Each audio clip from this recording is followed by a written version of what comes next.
back to the #1 podcast on the world. This is Commando Performance Podcast. This is a big one. You've all been asking for this, and we are providing you with the goods. Before we get started, make sure you subscribe to our podcast. We're also available on Google Podcasts and Spotify. And also don't forget to check out our sponsors at Commando Dagger Coffee. So we have a guest today, and our guest is a recruit. He's been through the ROP and also phase 1 of recruit training before getting injured. So we're basically going to touch on ROP and phase 1 of recruit training, and also ask questions that you've put forward to us. So if you follow us on Instagram, we put a Q&A on our story asking you guys about questions for ROP. And then this is the reason why we're going to get your questions answered live on this podcast.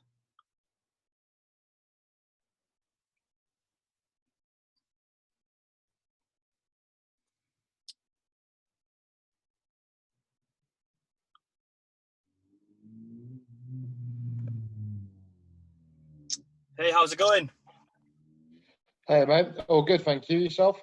Yeah, not bad, not bad. Happy days. You're all good. So yeah, how's things with you? Yeah, not bad.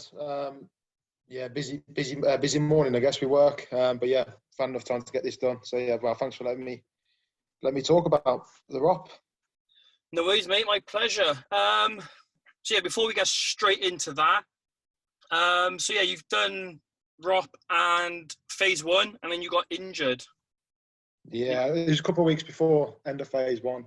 Okay. I was got an ankle injury on a speed march, and yeah, it was looking like it was going to be a 3-month job, in Hunters.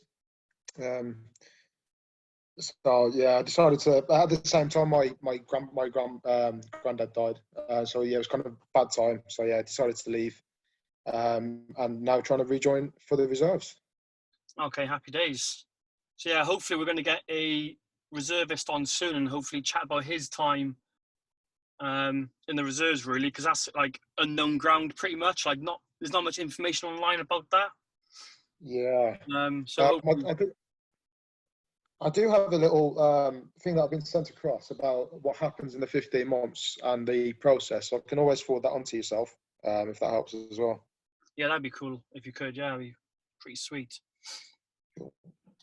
So how long did the process for you take joining up? About a year or less? Less. So for me, how did it work? Yeah, I would say it's about 6 months. I was quite lucky that my medical went straight through. So yeah, the process was pretty quick for me. Whereas I know some lads get TMU'd and they have to wait months. But yeah, it was pretty quick. So yeah, 4 to 6 months. Oh, happy day. That's pretty quick then. Yeah. Did you do the CPC, or was that not around when you went in?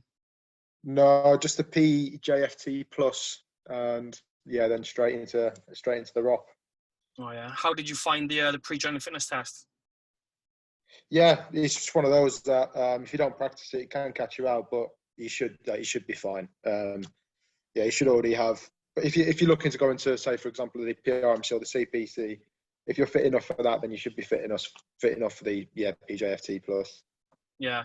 How long did it take for you to get to recruit train after you passed the pre-joining fitness test? Oh, 6 weeks perhaps. I think I had my PJFT plus. You had a final interview or just an entry interview as such with your AFCO, and then yeah, they looked at the next available date, and yeah, that was for me sometime in July. I think it was August, July. Okay, sweet. How did you train different leading up to recruit training, like after the pre-joining fitness test? Did you train or? Did I change what? Sorry, did I change anything? Did you train change? Yeah. I think for me, it was I was very specific to the PJFT plus because I wanted to pass that. So a lot of my training the weeks up to that was very specific. It's actually practicing the routine. And then after that, it kind of lent its way into just general circuits, like so other movements such as lunges, jumping lunges, other different types of press ups, hanging leg raises, toes to bar. So yeah, it's incorporating a lot more of the movements that we'll be using in training. Happy days. Yeah, and then you went into ROP then. So how was rocking up to CTC like on the train? Yeah, it was a bit of a hassle actually. I think it was about 5 hours, so yeah, you know, it's always tense. But by the time you get to, I think it might have been Exeter, the last train before you get to Livingston, I saw a couple of the lads who was in the ROP troop, and that was good. Because I think that could be the worst train if you're there by yourself, putting up at the platform by yourself, and that'd be quite daunting. But yeah, when you have other lads there equally as excited / nervous, it's it's an interesting. It's one, like you say, before you go in, people always say you remember that train journey, and you definitely do. Yeah, definitely. Just mixed emotions, isn't it? Just all over the place. Yeah, exactly that. And because for me as well, it's such a long journey. I mean, some of the lads come down from Scotland, and I'm like, I do not envy those guys at all. Oh yeah, I know. Yeah, it's madness. Was the train team on the platform waiting for you? No, our drill instructor, he came down he left us there for about 15 minutes. Oh, okay. And we didn't know what to do to ourselves. We didn't know if we had to go and knock on the gate to the security, so we just lingered in the end. Yeah, that's what I think. We felt like if you didn't do anything, you couldn't do anything wrong. In fact. Yeah, exactly. Yeah. So yeah, what was the first couple of days like? We were one of the first. I think we were the first lads there. Actually, there was 6 of us on the platform, and then straight away, again, the first tip I'd give is get something that's easy to carry, your bag, because I had a huge bag that just had one strap, so it was just over one shoulder. Yeah, and that was really hard to carry, and our corporal was not forgiving at all. Like, he marches off, and if you don't keep up, you know, you're getting beasted straight away. But yeah, we was one of the first lads there. The first day is just settling in. You get all your kits, and yeah, the day after we did our fitness tests. Once all the lads had arrived, we did our fitness test, the usual PRMC or the RMFA fitness tests. They were all okay. But yeah, it's just getting used to the camp to begin with. It seems like a really big place until you get there, get to know your way around. Oh yeah, definitely. How many was on your course, by the way? Oh, 75, I think. Big course. Okay, yeah. Yeah, some of the lads, I think we lost 7 in the first day because they didn't make the weight. Oh, really? So some lads came in way too light. There was a couple of kilos too light. So, oh, wow. Yeah. Did you have many lads drop out the first week? Like didn't want to be there? Yeah, we had. I'd say we started with 75. By the end of week 1, we was probably down to 55. There was a lot of lads who, just after a day or two. I remember seeing some lads. There was one lad on my train actually. I saw him on the train, and then never saw him again. And I was like, "What's happened to him?" And he got there and decided he didn't want to be there and just went straight away. But yeah, I'd say we went down to 55 after week 1. That's not bad, isn't it? Nah, it's some of them, I'd say 5 to 10 of them were shin splints as well. Some lads got shin splints really quick, or some other injuries really quick. So yeah, time on feet. I definitely recommend people getting some time on the feet rather than just training lying in the bed, because you are going to be standing up a lot. Oh yeah, definitely. But it could be like overtraining as well then to some lads. They could be like smashing the train the week before, going down there, and then it's just result in injury then. Yeah, for sure. And I think that's one of the benefits of this ROP at the minute. I think it's spreading that first 2 weeks, which is so intense usually, over 4 weeks, and it's kind of letting the lads who have come in way too fit, or they've really ramped up their training just weeks before. I think it's let them just go in and actually recover almost. In some senses. That was the whole plan of it, was to hopefully reduce injuries. Nice. Yeah. I don't know if it'd be interesting when they release. Let's see if anything changes. See if it's actually worked. Oh yeah, definitely. How many dropped out in yours in the first 2 weeks? Can you remember? Bloody hell. I wouldn't say that many, to be fair. Probably like a handful. Oh, okay. Like not that like mostly back then it was like if people did leave, they would leave like the first day or 2 days. Yeah. Like just I that feel like if you got a week in, you're pretty good. yeah. You're gonna stay. Yeah, it's mad how like lads can like go through all our work leading up to it, get there, and then just leave. Yeah, exactly. A lot of the lads for us was girlfriends. So the first couple of days, like missing their girlfriends, haven't spoken to them in 2 days, and they leave, and it's Mate, it's crazy, isn't it? Craziness.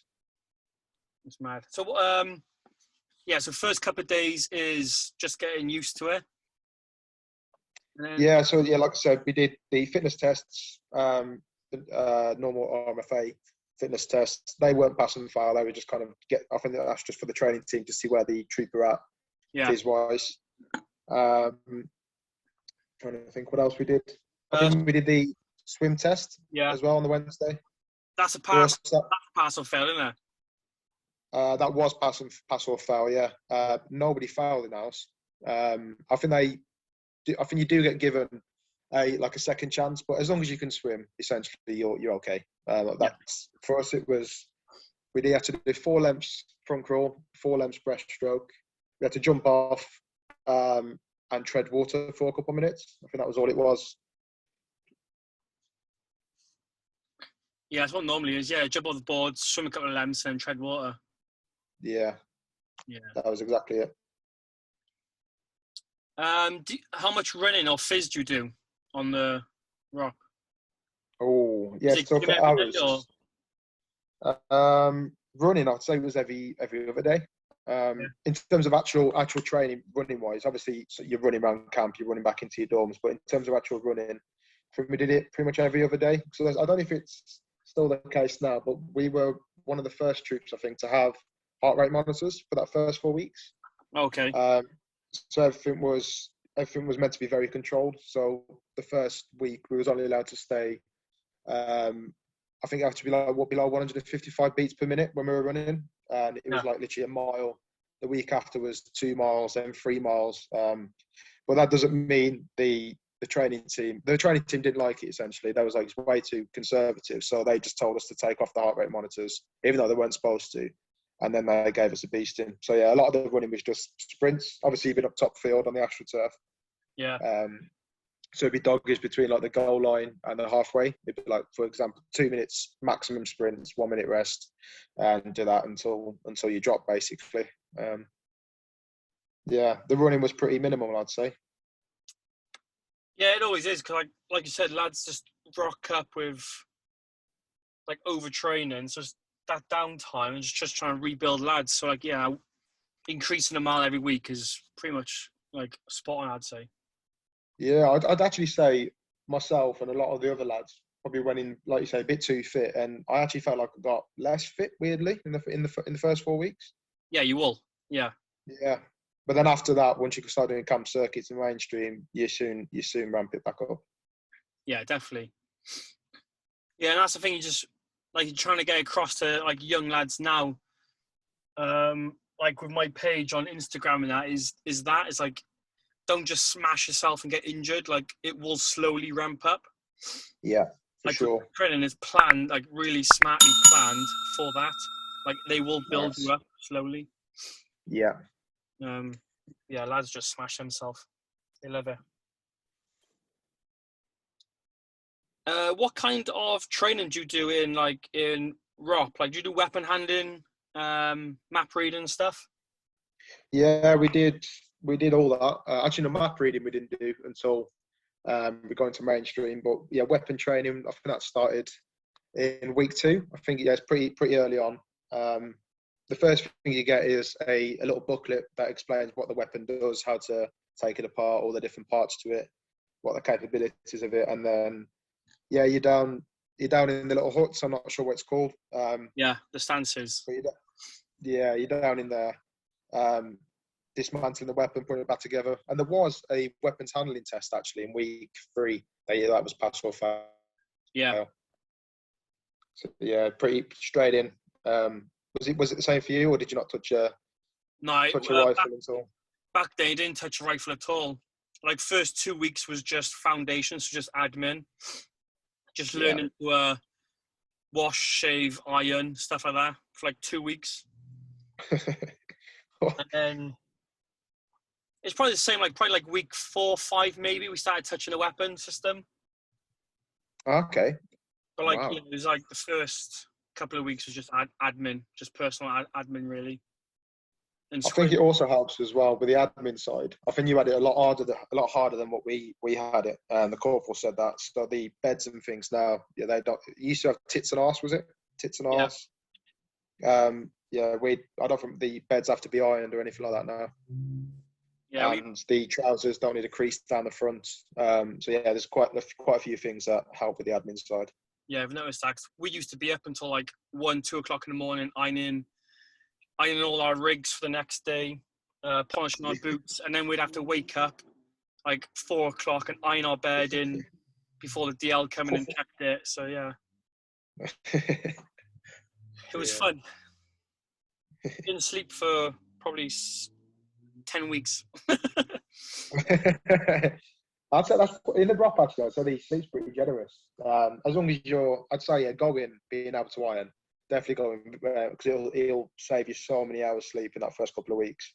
Definitely be able to iron and just practice as well. Washing your kit when washing some trousers or something at home, using your hands. It'd be so much easier for you, and you'll save yourself so much time when it comes to admin. You get in bed by a reasonable time, and I'm going to say you're always up at 4:30, 5 o'clock anyway.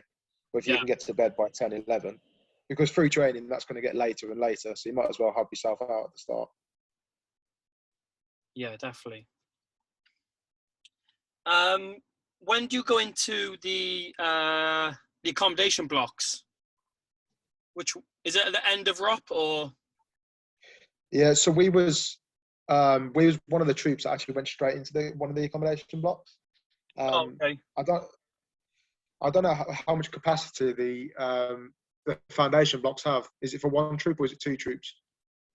It's moved now, so I think ROP is now in the old Hunter block, I think. I see. When I was there, it was we went straight into one of the accommodation blocks, and the ROP before us were in the foundation block.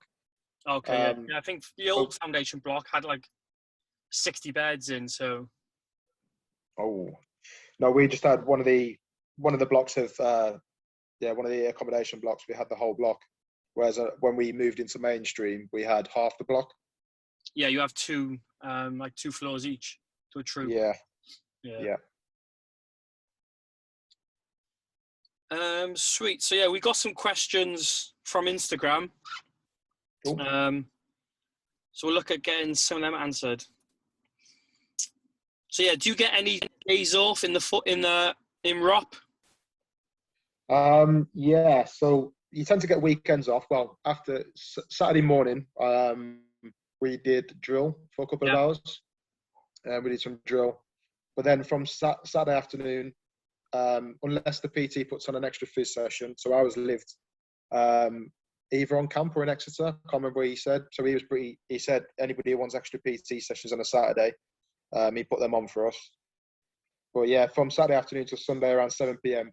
We actually got to go off camp a couple of times down to Exeter. But that depends obviously on COVID at the minute. And a lot of that you spent doing admin or just practicing how to looking at the different leaflets that you get or the different lectures that you get, going over those. But a lot of the time you can just go to the pub on camp and do your own thing. And as you went into like phase 1 and that, did the weekends, like the time extend on the weekends? Yeah, so it tended to be from Friday then. So we used to get the whole of Saturday and the whole of Sunday. Yeah, it's the same pretty much.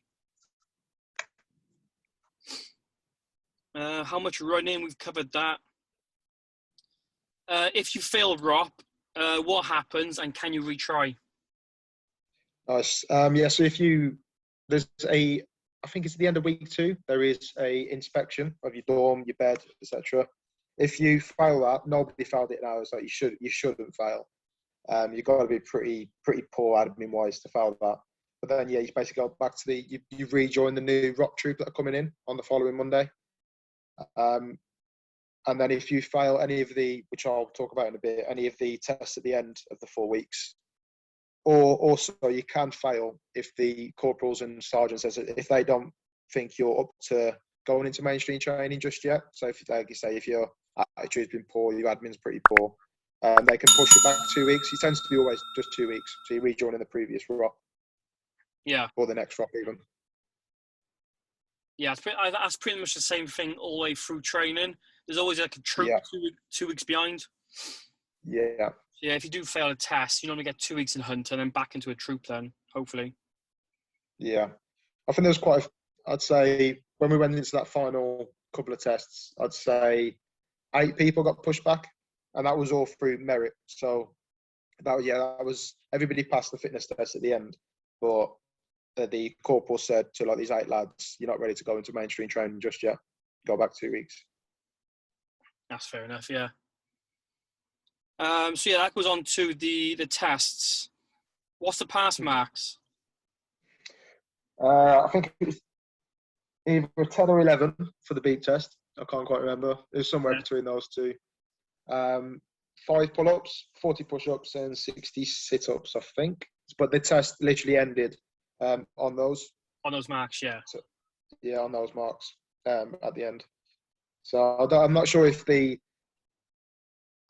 training team decided those or whether it's a standard across. But yeah, those were ours. No, I think that is the new standard across now. Nice. They've been doing that a while now, yeah. Yeah, I think you should be fine on those. Yeah. And other than the swim, is there any other fitness pass or fail tests? Yeah, there was for us. There was a rope climb. Okay. I think that was an unofficial pass or fail. But our training team, our PT team, they really wanted everybody to be able to rope climb by the end of week 3 before we went on exercise. So yeah, for us, that was almost a pass and fail. Otherwise, you're getting back trooped. Yeah. When did you start learning rope climbs? Which week? Start the 2nd. So yeah, it was that was pretty steep, that learning curve. That was kind of by the end of the week, you got to be able to rope climb. But our training team, like I said, we had a corporal who was pretty bang on. If you wanted extra sessions, he'd come in and he'd help. So yeah, that'll help you if you want to help yourself, basically. Yeah. How did you find the rope climbs? Oh, I was quite poor at them actually. I was probably one of the worst in the troop. They were quite tough to begin with. It's all technique. And once you get the technique, you're fine. Yeah. Yeah, you don't need to be able to do 100 pull-ups or whatever. You know, it's not. I'd say the majority of technique rather than strength. Yeah, definitely. So I was taking a good 10, 11 shifts to get up, where some of the lads was doing it in 6. And when you're doing 2 or 3 on the trot, that makes a big difference. Oh yes, definitely when it comes to gym pass out. Oh yeah. Does your training team stay with you throughout ROP to basic, or does it change? Yeah, I was changed, and I think there's 2 training teams or 2 or 3 training teams that take on the ROP, and there's you got your warrant officer and the whole team there looking after just the ROP as well. So yeah, they pass you on to a different training team. Okay, I see. Yeah. And then the next one is essential kit to take that isn't on the list. Oh.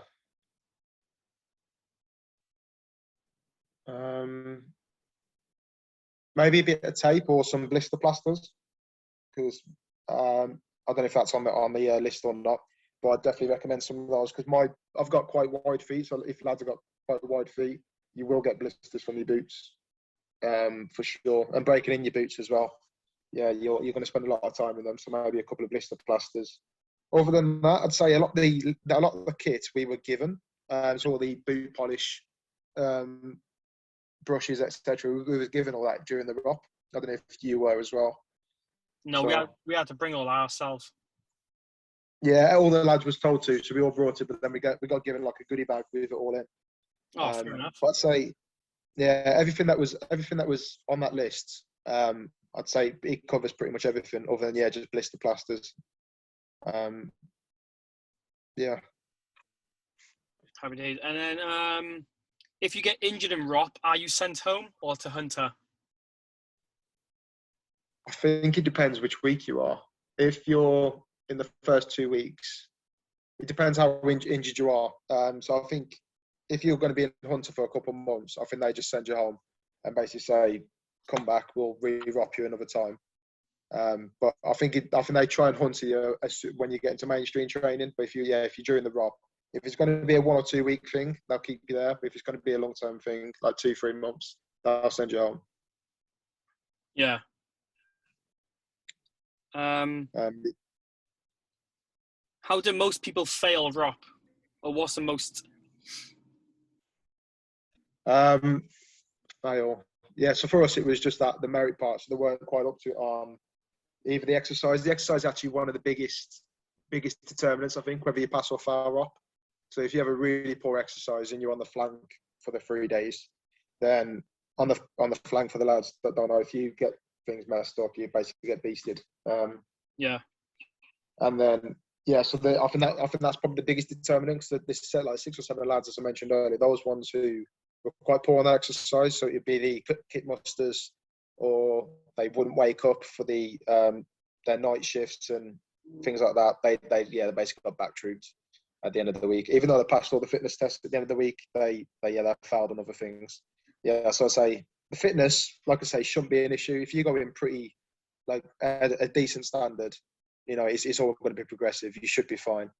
But I'd say, hone upon the skills such as ironing, cleaning your kit. I think they're more important, and attitude as well. I think that's more important. Yeah, and that pretty much led us to our next question. The next question is skills to learn before ROP to get on top of things. So obviously, like you said, like ironing, washing. Is any other skills that you recommend lads do before going? Yeah, ironing, washing, all that good stuff. And the other thing that lads fitness wise, the other thing that lads struggled with was either breaststroke. Definitely scrub on your breaststroke. That's all you do. Toes to bar. That's another thing a lot of lads struggle with. So if you can practice those beforehand, toes to bar, that'll be a huge benefit. Trying to think of anything else. Oh, swimming. So there's a couple of times in the swims that you do, the swim sessions, where you're treading water. Where you'll be treading water with your arms out the water, so the arms are in the air. So definitely practice that as well, because you're not allowed to touch the sides. Oh no. So if you can't do that, you're drowning. Yeah, just got kick harder. Yeah, kick harder. Exactly. And then the last one is, what's the part of ROP that most recruits struggle with, mentally or physically? Mentally, I would say, I think a lot of lads missed home, because we weren't allowed our phones until the 2nd week, I think it was. And then we had them every other day for about an hour. And like I said, a lot of lads just dropped down that first week because they were missing family, missing their girlfriends. The exercise is pretty... Actually, I think the other thing the lads copped out with, we had quite a few people drop out on the exercise because they're wet and dry. Yeah. Yeah, and I was like, some of the lads, you could tell they were faking injuries just because, their time's coming up in the morning, and all of a sudden they've got to get the wet kit back on, and I've got a knee injury. It's miserable. I hate wet and dry. Is horrible. It never gets easier. Yeah, it's the worst thing going. It really is. But yeah, I'd say those 2 things. I'd say be prepared to not talk to your family for the first week, and just remember why you're down there. That's all. Just like for the sake of a week. You know what I mean? By the time you get to mainstream training, you get your phone all the time. Obviously, not when you're doing things, but during your downtime, you get your phone all the time. So just suck it up for those 4 weeks, and you can talk to your missus afterwards. Yeah, especially like in the evenings and Yeah, just do it whilst you're ironing. Call your missus, call your family. There's plenty of time to do it. and fuck all changes. Sorry to swear. Nothing changes back home. So. Oh no, yeah. Don't give up. That's all I'd say. Definitely, just need some tough love. The parents or missus just need to say, just shut up and crack on, like pretty much. Yeah. But yeah, like the parents and the missus probably don't help and say we miss you, want you home and stuff like that. So lads go. Yeah, but yeah, like I say, it's because they're doing nothing and you're doing everything. So yeah, definitely don't give up on anything, because a lot of lads, like I said, there's a lot of lads I've kept in touch with who left in that first couple of weeks, and they're no longer with their missus and they regret doing it. So yeah, definitely don't give up in that first couple of weeks. It's going to be hard. It's meant to be hard. The reason you're going down is because it's hard. So yeah, that's the thing. A lot of lads do leave and then regret it and then try to come back. Yeah, exactly that. And it's like I say, I so annoyed that I got injured, and that's why like I want to go back in now into the reserves, because it's one of those things you'll always regret leaving. You'll always want to go back. Yeah, definitely. And then right at the end of ROP, what is the tests you do? Is it just the gym tests? Yeah, it's just the gym tests and the beat test. That's literally what it is. And you go into mainstream then. Yeah, straight into mainstream. So we had 4 weeks of ROP, then we had 1 week of mainstream training, and then we had summer leave for ours. We had 3 weeks summer leave, and then on the Monday we were straight back into exercise. So that was a wake up call. Oh, nice.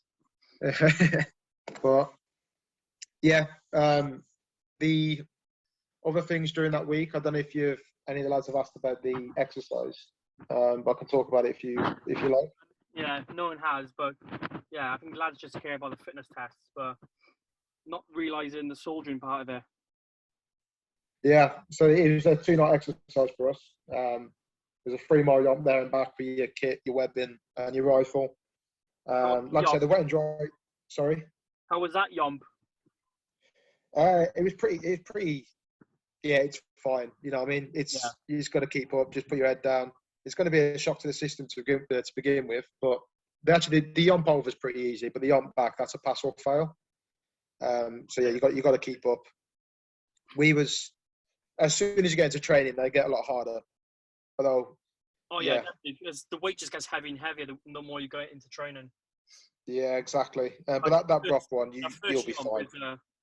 There's a shock. Like the bag is empty, but lads just hang out. Yeah. And I think it's getting used to the slingshot as well. So obviously, when you're marching as a troop, if people speed up at the front, it takes a while for it to get to the back, and then you're pretty much sprinting when you're at the back. Oh yeah, the gaps. And when you go around the corner, yeah, fill the gaps, and yeah, so that's a pass or fail. A couple of lads got injured on the way back, so they twisted ankles, etc. But you just got to get through it, and then as soon as you get back, you're on the high ops course. Which is pass or fail. So that's just getting used to, can you be in the air comfortably? And then there's a bit on bottom field as well, but I don't know if that's part of the pass or fail. That's just you get beasted for 45 minutes an hour and finish up in the tank. So yeah, if you're in the tank, you've passed it pretty much. It's kind of like a little ceremony. Yeah. Oh, happy days. And then you went into phase 1. What was that like? Like I say, big step up. That first week, I don't know if it's just because we was going into like a summer break, but the PT team didn't take any. Yeah, they didn't let us off. That's what I'd say. They didn't let us off at all. As soon as you start doing camp circuits, things just get a lot harder. Everything's, like I said, everything's control Fizz wise in the ROP. But then as soon as that restriction's gone, I think the PT staff, they have their fun then. As soon as you get into mainstream, but yeah, during the ROP, or like people might be panicking about the gym pass out, etc. At the end of phase, is it phase 1? End of phase 1. But yeah, was it week 7 or something like that? I can't remember. But yeah, so lads might be panicking about that, but you practice that straight away from week 2 in the ROP. So you're doing your 4 corners, you're doing your beam routine, you're doing your team, where you're running in and out of lads, and yeah. So like I said, everything's all built up. Just get yourself down there, and they'll do the rest. Days. So it's pretty much come up to half an hour now, I think, or just over half an hour. Let get back to work. Anything you want to, any last minute tips or anything you would give to lads that are joining back up or joining up? What should I? My little sign off. What should I say? I'd say yeah, just don't give up, and also appreciate if there are a couple of lads left our troop actually, so they left training just because they didn't like the lads in that troop. They didn't get on with them, and I'd say I reckon 8 of them, if on my troop, are probably passed out now, or about still left in that troop. So I won't stress about how many lads you get on with or don't get on with. The majority of them will leave or get injured or back troop. But just enjoy it as well, I'd say. A lot of lads get stressed about the whole process, and they start thinking about 6 or 7 months' time and how far away, for us it was April, how far away April feels. But just take it one day at a time. They're long days. The first 4 weeks will feel like the longest 4 weeks you've ever had in your life. They'll feel like you've been in there 3 years. But yeah, just take one day at a time, and things do get easier and things get better. The first 4 weeks, it's not going to be fun because it's the admin, it's all the boring stuff, but the most important stuff, the foundations. But yeah, it does get better. Phase 1 is, again, it starts to get better, but then from what I've heard from lads, phase 2 is where you actually start feeling a bit more like a Marine. So yeah, it gets better throughout training. Although you could probably comment more on that. Does it get better throughout training? Oh yeah, much better. Like phase 2, you start doing the more cool stuff, the stuff you signed up for. Yeah, exactly. The things you see on the adverts. Yeah, and then Commando phase is like, yeah, where the real cool stuff happens then. But yeah, you gotta get through the shit times first before you get to the good times. That's it. You got to earn the right? You got to earn the right to be there. Yeah, phase 1 is just teaching the basics. Once you get through that, then the fun starts. Then yeah, for sure. Sure. Sweet. Cool. Well, thanks for that. Means No. a lot. I'm sure this is going to help a lot of lads in the future.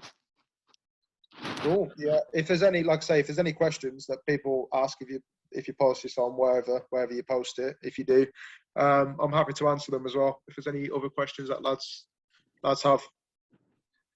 Yeah, if it is, I'll pass them over to you so you can answer them. Yeah, sure. Perfect. But yeah, thanks for that. No worries at all. Yeah, hopefully you get into the reserves now and then smash that. Yeah, I had my triage call actually today, and you? yeah, TMU'd at the minute just because of obviously what happened in training. They've got to look into it. They've got to get my medical files, but fingers crossed. And yeah, anything that happens reserve-wise, I know you put a video about it the other day. But anything that happens with that, I'll keep you updated, and you can pass it on. Yeah, we'll do. Become a rubber dagger, then you can. All right then. Thanks for that, and see you later. Yeah, take it easy. Cheers, mate. See you later.